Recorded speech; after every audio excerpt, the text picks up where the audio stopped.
Mr. Chairperson, friends, I think from listening to all the speakers before and who we're going to listen to now, it's very clear why the civilian nuclear agreement with the United States is not acceptable. Basically because it compromises India's independence and sovereignty. Because it is governed by a law, by a US law, the Hyde Act, which basically opens Indian authority to take its own strategic decisions to scrutiny by the US President and the US Congress.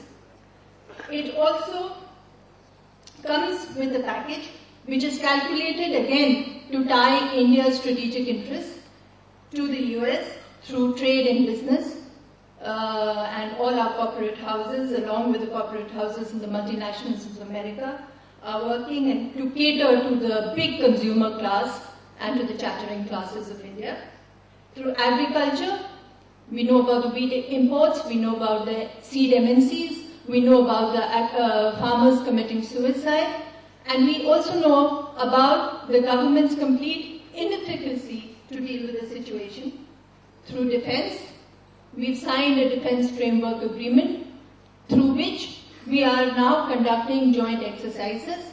And while the government says that these joint exercises are also covering other nations, anybody who is following it closely with a certain level of integrity and honesty will realize that the quadrilateral exercises that took place in the Bay of Bengal, the kind of tie-ups that we have entered into are all with countries that are part of the US bloc, which participated, many of whom participated in the invasion in Iraq. And through, of course, foreign policy, a lot has been said about it. I'm just going to mention it very briefly. We voted against Iran, as we know, at the IAEA. We will not be able to move on the gas pipeline. It has been made very clear to us by the US congressmen and senators, through letters, through phone calls directly to the Prime Minister of India, making it very clear that the US Congress will throw out the deal if we decide to pursue our strategic interests and try to mop up energy resources from countries like Iran. Our voice has become very weak on Iraq. Our voice has become even weaker on the Palestinian cause. All the issues that were dear, which were part of Indian traditional foreign policy, which made India power to be recognized in the region, on all those aspects of foreign policy, the Indian voice has become extremely quiet. And even now, even on Pakistan, if you see what the Indian government has been saying over the past few weeks and past few months, it is the same kind of statements that are coming out from New Delhi and Washington. Our National Security Advisor only very recently gave a clean chit to President Musharraf for handling the situation in Pakistan very well, at a time when he is losing complete and total support. Just like our envoy in Washington spoke in very glowing words about President Bush, at a time when that president is under fire from his own US Congress and is recognized only as a lame duck authority and has become the butt of comedians and talk shows back in the US.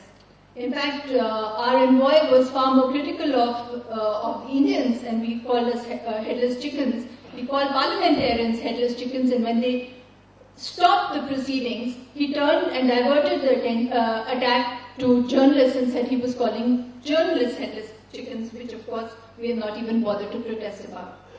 So as a journalist, I think, who's been following the deal and we've been looking at it, the three aspects which have really come out as are extremely worrying, I would say. One is the lies and the falsehoods with which the government has handled the propaganda about the deal. There have been plans, there have been lies, there has been secrecy in the negotiations, information has not been available, and if any information has been available, it has come from the American side.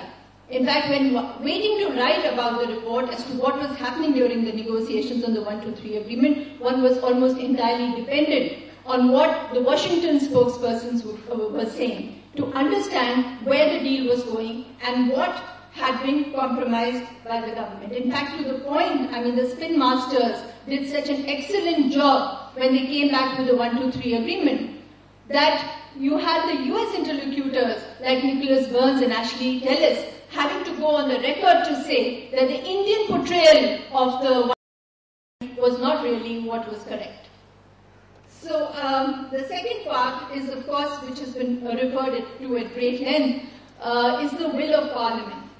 It is, as the former Prime Minister V.P. Singh said, that if there is a lacuna in the Constitution, it should be rectified, it should not be exploited. And here we've seen and we have witnessed for the first time in over 25 years of reporting Parliament, we have seen a reckless executive completely subordinate the will of Parliament and ignore the majority to pursue a deal with the Americans, which of course has led to the question to which there is no answer as to why there is this kind of desperation to conclude a deal, a civilian nuclear deal of the kind under the Hyde Act with a president who is on his way out and who is under fire himself for his policies on Iraq back at home.